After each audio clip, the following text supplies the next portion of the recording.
하나님의 큰 은혜가 오늘 예배 참석한 성도 여러분들이 함께 하시기를 예수님의 이름으로 축복합니다. 여름 같은 계절에 맞이한 추석 명절이 되었죠.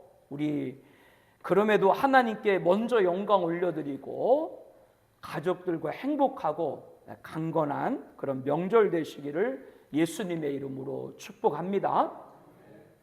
지난주 창세기 10장에서 대홍수 이후에 노아의 아들들인 셈과 함과 야벳 그 족보를 통해서 인류가 다시 번성하게 되었다라는 말씀을 나눴습니다. 금주 창세기 11장에는 노아의 세 아들 가운데 함과 야벳은 없고 셈의 족보만 기록되어 있는 것을 알 수가 있습니다. 앞서도 창세기 4장에는 하나님 여호와를 떠나서 세상적으로 부유와 번영과 발전을 이룬 가인과 그의 후손들이 장황하게 기록되어 있는 것과 다르게 창세기 5장에서는 가인에게 죽임을 당한 아벨 대신 주신 셋과 그의 후손들만 기록을 했었죠. 하나님의 관심은 세속 문화를 발전시킨 가인과 그의 후손이 아니라 예배 문화를 발전시킨 셋과 그의 후손들에게 있기 때문에 그렇습니다. 본문도 그와 같습니다. 야벳의 후손들이 아무리 창대한 복을 받았어도 함의 후손 중 대표적인 인물인 니무롯이 세상의 천용사 영웅으로 대도시를 건설했어도 하나님은 그들에게 관심이 있는 것이 아닙니다. 하나님의 찬송인 셈, 그의 족보에서 메시아 예수 그리스도가 오셨죠. 하나님께서는 언약 백성이 첫 번째인 겁니다. 그러므로 본문에서 다시 한번 하나님의 찬송인 셈의 족보만을 반복 기록하면서 우리들에게도 하나님의 찬송이 되어야 됨을 말씀하고 있는 줄로 믿습니다. 저와 여러분들이 하나님의 언약의 백성이 되어야 됨을 말씀하고 있는 줄로 압니다. 우리 10절 말씀부터 26절까지 우리 함께 읽겠습니다.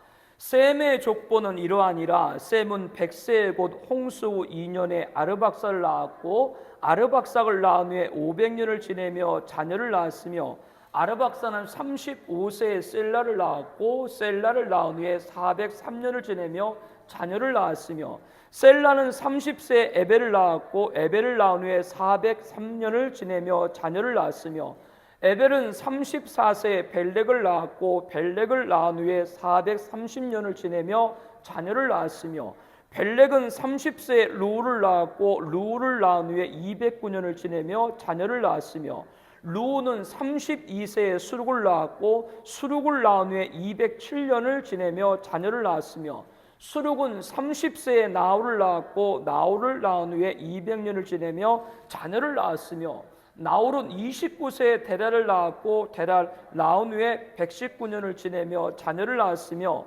데라는 70세에 아브라함과 나홀과 하란을 낳았더라. 여기 족보를 쭉 보면서 여러분들이 발견한 분들도 있을 것인데 대홍수 이전에 아담의 계보의 족보를 보게 되면 거의 800, 900, 1000수를 가까이 살았죠. 그런데 대홍수 이후의 족보를 보니까 현격하게 수명도 단축되어졌고 또 오늘과 비슷하게 20대 때 자녀를 출산한 그런 모습을 여러분들이 발견한 분도 있을 줄로 압니다. 이렇게 대홍수 이후에는 대홍수 이전과 완전히 다른 그러한 세상의 모습으로 살아가게 된 것, 이것 또한 범죄의 결과인 것이죠. 그런데 여기 셈의 족보에 보게 되면은 우리들에게 낯익은 이름이 등장을 하죠. 26절에 아브람입니다. 아브람은 존귀한 또는 고귀한 아버지란 뜻으로 훗날 하나님께서 많은 국민의 아버지, 열국의 아버지란 뜻의 아브람 이름으로 계명을 해주시죠. 그런데 셈의 족보를 열거하다가 아브람의 아버지 데라가 26절에 이어서 27절에 보게 되면은 데라의 족보 이렇게 별도로 기록을 하고 있습니다. 데라도 셈의 후손으로 셈의 족보에 기명된 자인데 데라의 족보라고 별도로 구분한 데는 이유가 있을 것입니다. 데라가 누구의 아버지라고요? 아브라함의 아버지고요. 아브라함은 이스라엘에게 믿음으로의 족장으로 불리고 있죠. 아브라함은 하나님께서 창세기 12장 2절에 보면 이렇게 말씀하죠. 함께 봅니다. 내가 너로 큰 민족을 이루고 내게 복을 주어 내 이름을 창대하게 하리니 너는 복이 될지라. 이 언약을 받은 자로 창세기 12장 본문 다음 장에 기록을 하고 있습니다. 그러므로 이스라엘은 하나님과 언약을 아브라함부터 시작을 합니다. 그렇게 이 중요한 인물인 아브라함을 부각시키고자 그의 아버지 데라를 별도로 데라 족보로 명시하고 있는 것이죠. 27절 말씀부터 함께 보겠습니다. 데라의 족보는 이러하니라. 데라는 아브람과 나홀과 하란을 낳았고 하란은 롯을 낳았으며 하란은 그 아비 데라보다 먼저 고향 갈다인의 우르에서 죽었더라. 아브람과 나홀이 장가들었으니 아브람 아내 이름은 사레며 나홀의 아내 이름은 밀가니 하란의 딸이요 하란은 밀가의 아버지며 또 이스가의 아버지더라. 사레는 임신하지 못함으로 자식이 없었더라. 데라는 세 아들을 두었는데요, 아브람과 나홀과 하란입니다. 아브람은 나중에 사라로 계명된 사레와 결혼했지만 임신하지를 못해서 자식이 없었고요. 나홀은 밀가나와 결혼했습니다. 나홀과 결혼한 밀가나는 나홀의 형인 하란의 딸입니다. 지금으로 말하면 조카와 결혼을 한 것이죠. 당시에는 근친 결혼을 했으니까요. 지금 우리나라 문화 기준으로 보면 안 됩니다. 하란은 딸 밀가나와 아들 룻을 낳았는데요. 어떤 사유로 이남인지는 알 수 없지만 아버지 데라보다 갈대아 우르에서 이 하란은 젊은 나이에 죽임을 당하게 됩니다. 31절 말씀부터 보겠습니다. 데라가 그 아들 아브람과 하란의 아들인 그의 손자 룻과 그의 며느리 아브람의 아내 사레를 데리고 갈대아인 우르를 떠나 가나안 땅으로 가고자 하더니 하란에 이르러 거기 거류하였으며 데라는 나이가 205세가 되어 하란에서 죽었더라. 데라는 나이가 205세가 되어 하란에서 죽었더라. 데라는 아들 아브람과 나홀 그리고 자부 사레와 죽은 아들 하란의 아들로 손자인 룻을 데리고 갈대 우르를 떠나 가나안 땅으로 가고자 했지만 하란에 이르러 거기서 거류하였고 이 하란에서 205세를 누리다가 죽게 됩니다. 그런데 이 말씀을 보면 성도님들 가운데도 한 가지 사실을 찾을 수가 있을 것입니다. 창세기 12장 1절 말씀을 우리 함께 보겠습니다. 여호와께서 아브람에게 이르시되 너는 너의 고향과 친척과 아비집을 떠나 내가 내게 보여줄 땅으로 가라. 이와 같이 하나님께서 약속의 땅 가나안으로 가라는 명령을 받은 것은 아브람으로 알고 있는데요. 오늘 창세기 11장 말씀을 보니까 아브람이 하나님 명령을 따라 갈대아 우르를 떠났다. 사실은 그보다 먼저 누가? 아버지 데라가 먼저였다라고 하는 거죠. 그러면 이 사실을 우리는 어떻게 받아들여야 됩니까? 데라가 어떤 이유로 고향 갈대아 우르를 떠났는지는 모르지만 데라가 가고자 하는 목적지가 가나안 땅이었던 것은 분명합니다. 그러나 데라는 목적지가 가나안 땅이었지만 중도 하란에 거하게 되었고 거기서 머물러 더 이상 가나안으로 가는 여정을 다하지 않았다라고 하는 것이죠. 여기서 우리가 알아야 될 것은 무엇입니까? 우리는 좋은 출발을 했으면 과정과 종착도 좋은 여정이 될 줄로 믿습니다. 즉 좋은 출발에 종착이 되는 순간까지 멈추지 말아야 될 줄로 믿습니다. 데라가 가족들을 이끌고 가나안 땅으로 향한 것은 좋은 출발이었습니다. 가는 여정에 하란에 잠시 들려 휴식을 취하고 종착 여정을 위해서 준비할 수도 있습니다. 그러나 데라는 하란에 그대로 머물렀던 것이죠. 사랑하는 성도 여러분, 우리의 종착은 어디입니까? 본향 천국입니다. 그날까지 우리 인생의 여정, 신앙의 여정, 예배 여정을 멈추지 말아야 합니다. 저는 지난 3주째 반복해서 말씀을 드리고 있습니다. 오늘날 범유행의 간염병의 창궐, 지구촌 곳곳의 분쟁, 기후 격변, 자연재해 재앙, 자원의 임계점, 경제의 추락, 식량 부족과 식수 고갈, 세계대전의 고조 등 위기가 고조되고 있죠. 이럴 때 사람들은 이 모든 것을 단번에 끝낼 수 있는 자를 원합니다. 인류 최대 영웅을 필요로 하는 것이죠. 그러나 영웅을 따르는 것이 얼마나 위험한 일인가를 우리는 잘 알게 되었습니다.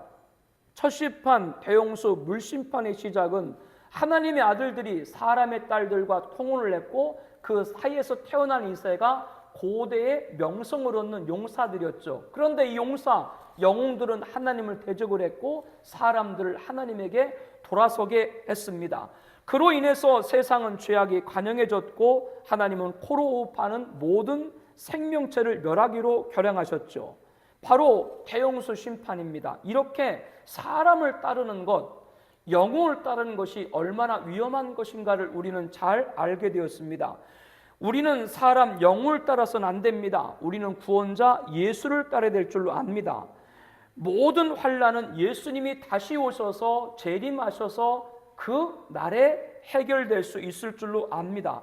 그렇다면 지금 오늘 우리들은 오직 예수 그분이 오셔야 될 일념을 갖고 멈추지 말아야 될 줄로 압니다. 신앙에 멈추지 말고 헌신에 멈추지 말고 예배에 멈추지 말아야 하는 것이죠. 멈추는 순간 어떻게 되는 거예요? 결국 사람 말 듣다가 결국 영웅 들다가 멸망당하게 된다. 절대로 신앙의 여정을 멈추지 말아야 된다. 다시 한번 각인하는 여러분 되시기를 바랍니다. 저는 부정적인 사람이 아닙니다. 제가 부정적으로 보여요? 저는 하나님의 백성들이 종국의 마지막에 승리할 것을 확신합니다. 그러나 분명히 말씀드릴 수 있는 것은 앞으로 전 세계는 위기가 더더욱 고조될 것이라고 하는 것이죠. 그리고 명심해야 될 것이 있습니다. 어떤 위기가 찾아왔을 때 제 말씀을 잘 들어야 돼요. 어떤 위기가 찾아왔을 때 교회가 타겟이 된다라고 하는 것이죠. 교회가 원인이 아닌데 교회가 문제인 것처럼 프레임을 씌우고 몰아가게 된다라고 하는 겁니다. 코로나19가 발생했을 때 그러했던 것을 우리는 다 경험했습니다. 그러면 그때마다 성도들은 교회를 다니지 않게 되면 문제가 해결되는 것인가요? 그게 바로 우리 신앙을 멈추는 기만들입니다. 유혹들입니다. 여기에 넘어가서는 안 됩니다. 당시 예배 중단 압박을 가했죠. 당시 예배 중단 압박은 어떤 것이냐? 종말의 교회가 당할 대대적인 핍박의 예고라는 걸 알아야 됩니다. 최근 다시 코로나19가 재발한다고 합니다. 성도 여러분, 인류 역사 가운데 바이러스가 창궐하지 않은 적 있었나요? 없었습니다. 생명은 인간이 대책을 세운다고 지킬 수 있는 것이 아니라 주님이 지켜야 될 줄로 압니다. 간염병은 신앙의 영역이 아니라 의학적인 영역이다. 이렇게 말을 했었죠. 옳은 소리처럼 들립니다. 그러나 그런 말에 설득을 당하기 시작을 하게 되면 우리의 믿음은 둘째, 셋째, 어쩌면 모든 영역 끝, 맨 마지막이 될지도 모릅니다. 인간의 논리에 속지 말아야 됩니다. 성경의 가르침을 따라야 합니다. 그래야 신앙의 여정을 멈추지 않게 됩니다. 그러면 성경에서 우리에게 어떻게 말씀하고 있습니까? 예수님께서 누가복음 21장 10절 11절에 이렇게 말씀하죠. 함께 보겠습니다. 또 이르시되 민족이 민족을 나라가 나라를 대적하 일어나겠고 곳곳에 큰 지진과 기근과 전염병이 있겠고 또 무서운 일과 하늘로부터 큰 징조들이 있으리라.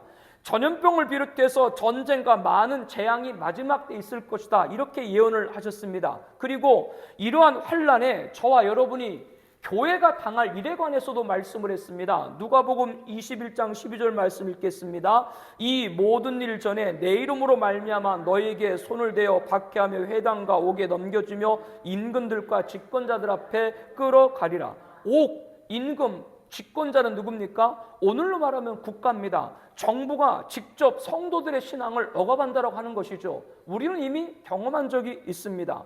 자꾸 공권력으로 교회를 제재하는 일들이 많아진다라고 하는 겁니다. 사람들이 너희를 공회에 넘겨주겠고 너희를 회당에 매질하겠으며 나로 말미암아 너희가 권력자들과 임금들 앞에 서리라. 마가복음 13장 9절에 말씀합니다. 마지막 시대에 참된 주의 사자를 보내지만 그 주의 사자들 더러는 죽이거나 십자가에 못 박고 그 중에서 더러는 너희 회당에서 책찍질하고 이 동네에서 저 동네로 따라다니며 박해하리라. 마태복음 23장 34절에 말합니다. 심지어 부모와, 누가복음 21장 16절 말씀 보겠습니다. 심지어 부모와 형제와 친척과 벗이 너희를 넘겨주어 너희 중에 몇을 죽이게 하겠고 종말에 우리의 신앙을 사랑하는 가족이 대적할 것이다 라고 말씀을 하죠. 그러므로 우리 공동체 가족들이 한 믿음, 한 성경, 한 비전을 입이 닳도록 기도하는 이유가 여기에 있는 거예요. 이러한 일들이 앞으로 진행될 것을 주님은 예언했습니다. 우리는 코로나 팬데믹에서 국가와 가정에서 이와 유사하고 전조와 같은 일들을 이미 경험한 적이 있습니다. 그러면 우리는 어떻게 해야 됩니까? 그대로 신앙을 멈춰야 되는가요?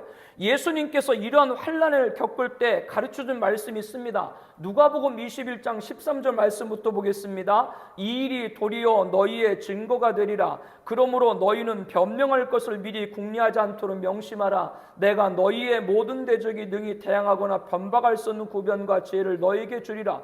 누가복음 21장 13절 말씀부터 함께 보겠습니다. 이 일이 도리어 너에게 증거가 되리라. 그러므로 너희는 변명할 것을 미리 궁리하지 않도록 명심하라. 내가 너희의 모든 대적이 능히 대항하거나 변박할 수 없는 구변과 지혜를 너에게 주리라.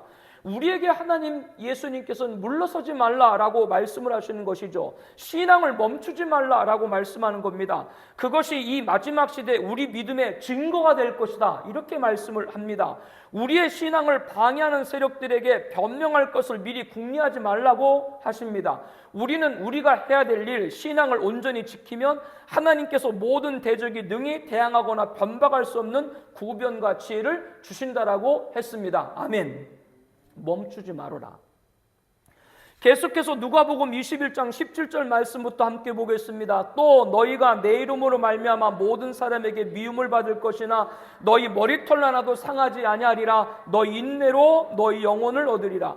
우리가 마지막까지 신앙을 멈추지 않을 때 세상으로부터 믿음을 받을 것이지만, 신앙을 멈추지 않을 때 세상으로부터 미움을 받을 것이지만, 하나님은 그 중에서도 우리의 머리털 하나 상하지 않도록 보호하신다라고 하는 겁니다. 즉 인간이 힘으로 재앙을 막으려고 해서 막을 수 있는 것이 아니라 재앙은 하나님이 막으셔야 막을 수 있다는 걸 여러분들 다시 한번 심령에 각인하길 바랍니다.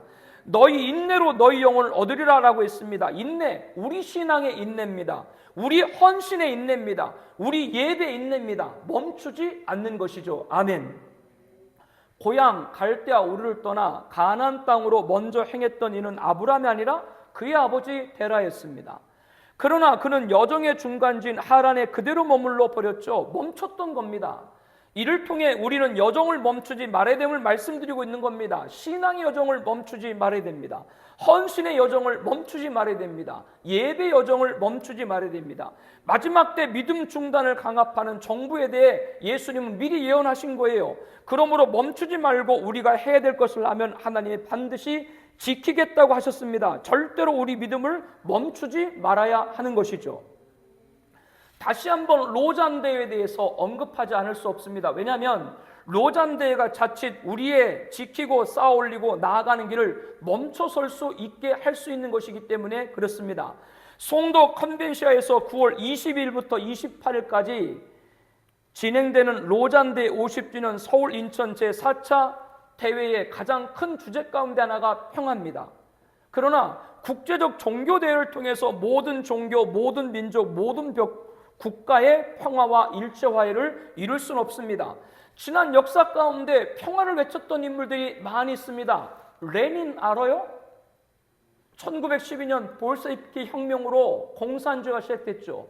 그로 인해서 반세기 동안 공산주의로 인해서 6천만 명이 목숨을 잃었습니다. 그런데 레닌 평화상이 있어요. 히틀러? 영국과 유럽 각국 가운데 평화협정을 맺자. 그리고 나서 2차 세계대전을 발발시켰죠. 그뿐 아니죠.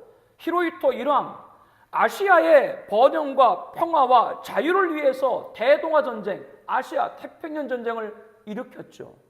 그래서 평화가 왔나요? 캄보디아, 오랜 내전 가운데 멈추고 이제 평화의 시대가 도래됐다라고 했을 때 등장한 인물이 폴포트였습니다. 평화가 왔나요? 킬링필드, 200만 명의 국민을 학살했습니다. 김일성, 6.25 전쟁을 일으킬 때 그렇게 그는 선포했죠.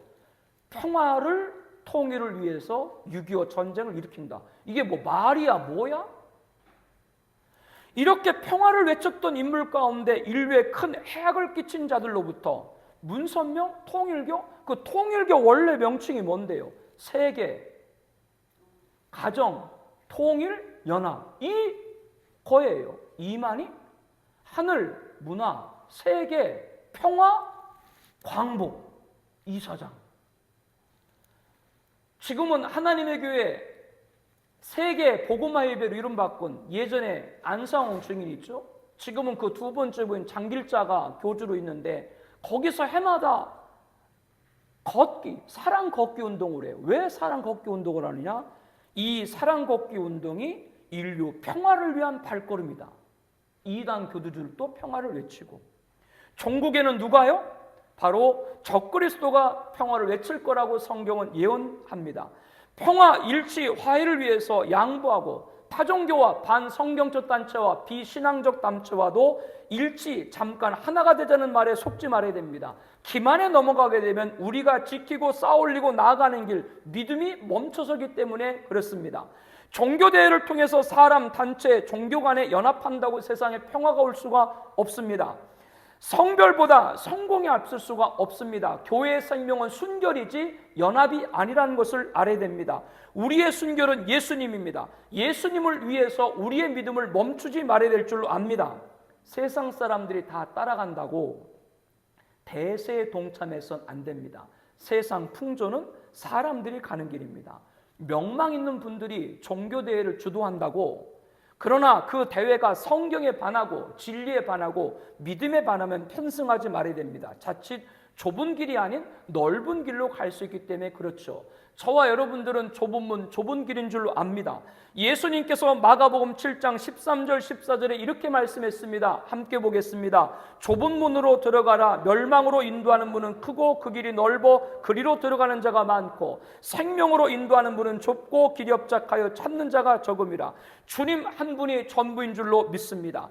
유일한 구원자 예수를 조금이라도 손상되는 곳에는 발걸음을 들이지 말아야 됩니다. 그래야 예수 믿음으로 천국까지 나아갈 수 있는 것이죠.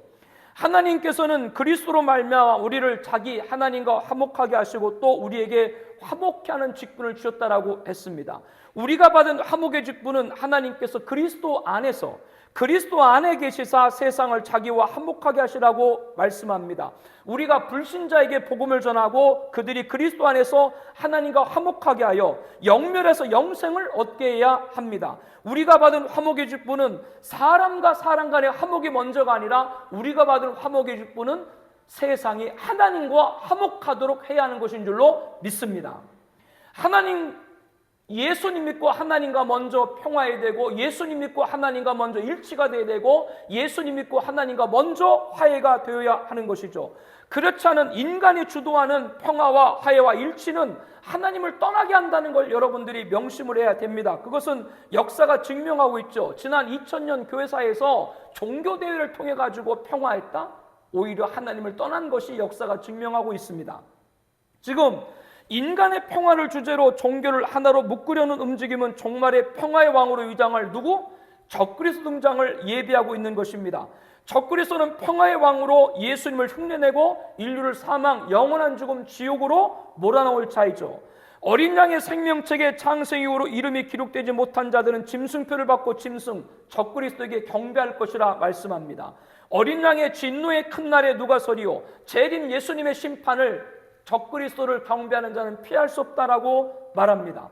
적그리스도는 이름이 사망이니 음부가 그들을 따르라고 했습니다. 그렇기 때문에 적그리스도 따르면 하나님의 진노의 포도주를 마시리니 불과 유황으로 고난받으리 누구든지 밤낮심을 얻지 못하리라. 지옥에 처하게 된다라고 하는 것이죠. 지금 평화를 외치면서 지옥도 없다라고 말하고, 도대체 성경을 어디다 놓는지 이상하게 궤변과 요술로 사람들을 복음에서 말씀에서 멀어지게 합니다. 그런 말에 듣지 말아야 됩니다.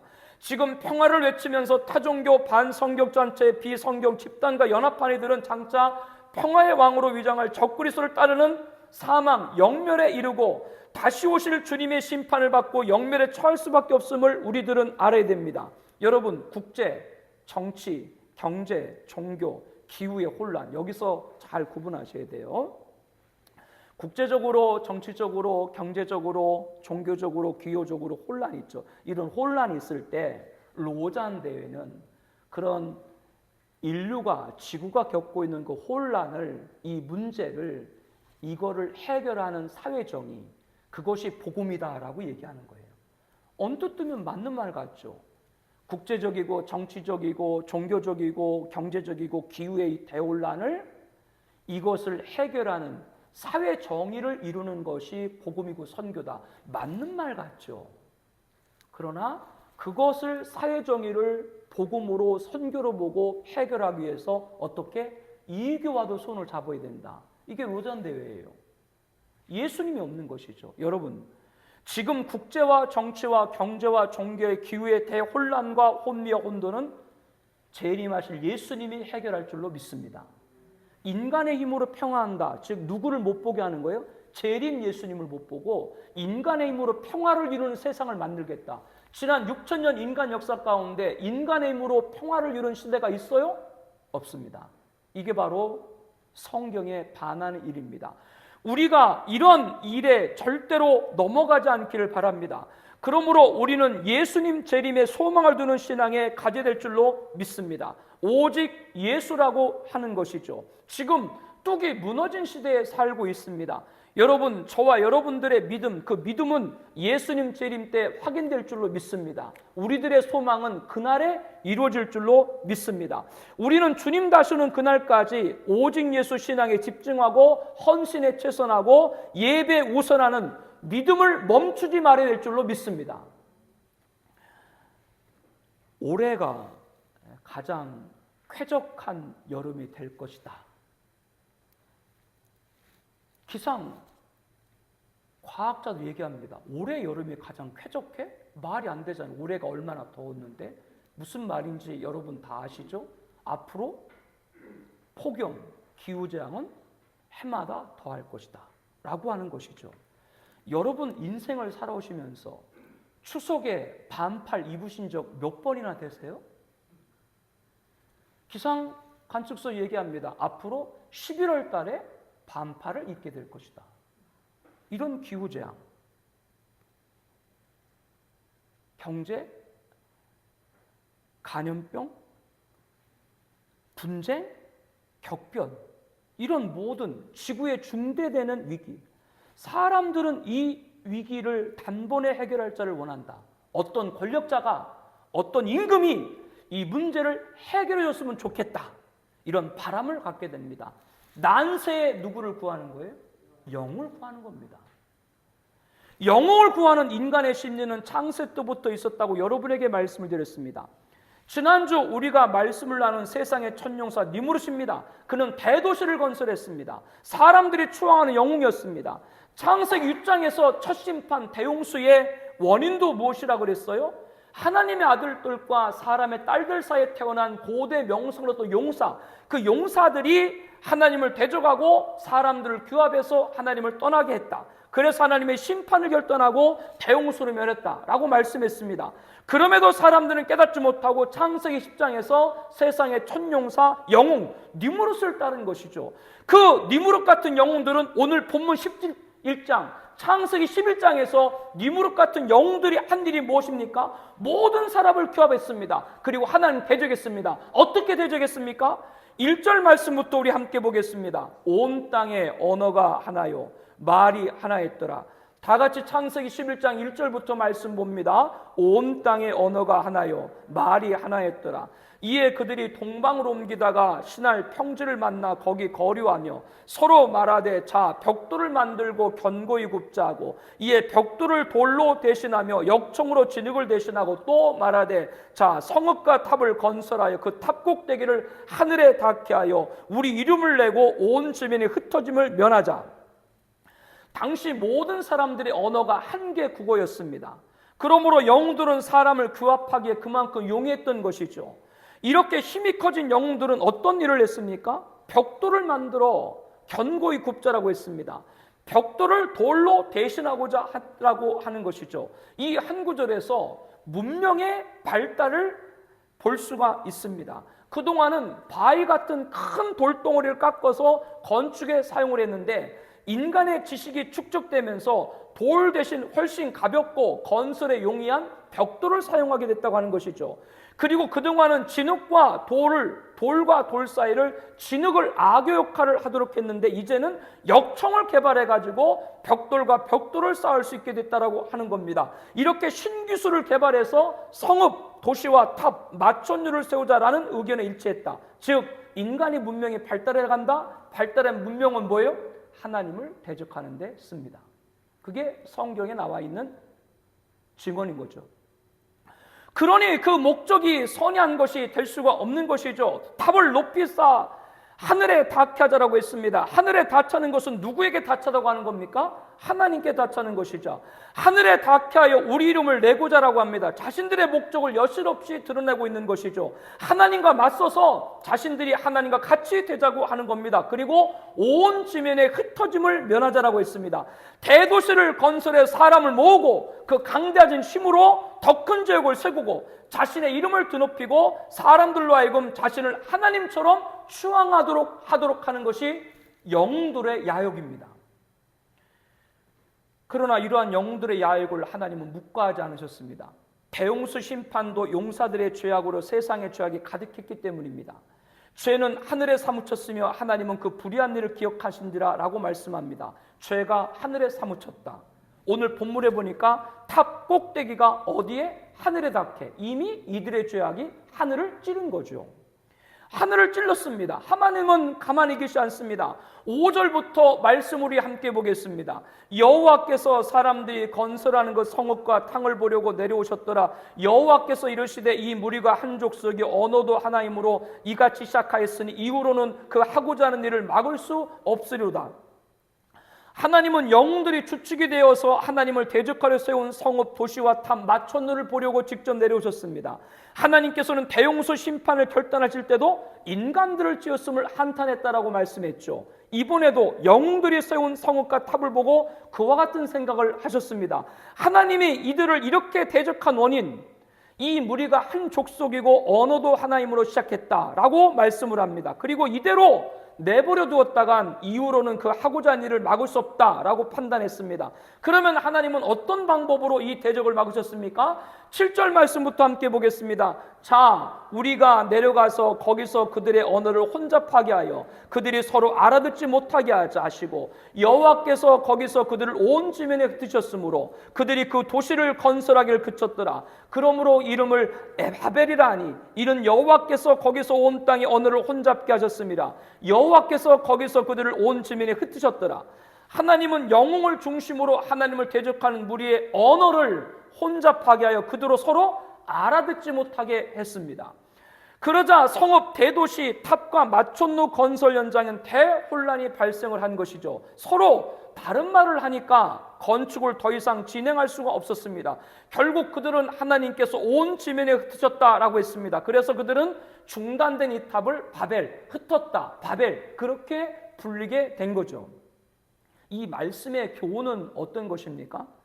인간은 영웅을 찾는 심리가 있습니다. 지금같이 환난을 타결할 영웅을 찾습니다. 그러나 그러한 영웅들은 사람들의 인기로 추앙을 받지만 전국에는 하나님을 대적하고 사람들로 하여금 하나님을 떠나게 만드는 것이죠. 우리가 신앙을 멈추다가는 사람의 말을 듣고 사람의 말을 듣다가는 전국의 영웅, 적그리스도를 따를 수밖에 없다. 이렇게 이 말씀을 통해서 우리들은 교훈을 얻어야 됩니다. 우리가 이 마지막 때 절대로 신앙과 헌신과 예배를 떠나면 안 됩니다. 사람들이 하나님을 따라 사람의 말을 듣다가 영웅을 따른 거예요. 특히 우리가 경성해야 될 것은 지금이 마지막 때인데 종말 시대의 영웅이 누구라고 했어요? 적그리스도입니다. 이자는 예수님 재림 7년 전에 등장해서 인류를 위기에서 타결할 7년 언약을 체결합니다. 하나님의 첫 심판 대홍수 위에 구름 사이에 무엇을 두었어요? 무지개 언약을 두었죠. 적그리스도가 7년 평화적을 체결하는 거예요. 똑같이 흉내를 내는 것이죠. 그러나 그것은 평화가 아니라 7년 환란의 시작입니다. 그리고 종말시대 7년 환란 중 전사년 반 지난 시점에 자신의 본색을 드러내고 스스로 하나님으로 칭할 것이라고 했습니다. 그는 자신의 지배가 공고된 후 종말시대 7년 환란 중 후 4년 반 자신의 우상을 만들어 인류로 경배하게 하죠. 또 자신의 표인 짐승의 수로 666을 받게 합니다. 이 짐승의 표를 받는 자만이 매매가 가능하죠.